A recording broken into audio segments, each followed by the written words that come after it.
नमस्ते। और मुझे आज रवि जी की कहानी सुनकर बहुत गौरव हो रहा है, बहुत खुशी हो रही है। मैं आपके लिए साथ हूं यहाँ पर।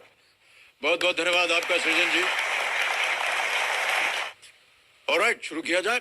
हनुमान जी, रवि जी। हाँ जी। एक बात बोलना चाहता हाँ हूँ। बिल्कुल बोलिए।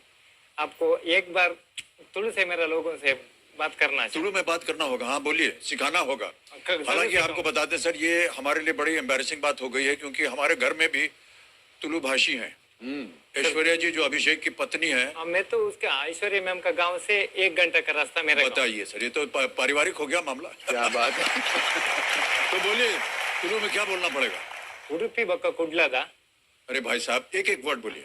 उडुपी कुरुपी, उडुपी उडुपी उडुपी, बक्का बक्का, कुडलादा हाँ? कुडलादा कुडलदा, कुडलदा, माता जनोक्लेगला माता माता जनोक्लेगला ಜನುಕಲೇಲ, ಎನ್ನ ಯನ್ನ, ಮೋಕ್ಯದ ಮೋಕ್ಯದ, नमस्कार। नमस्कार। नमस्कार।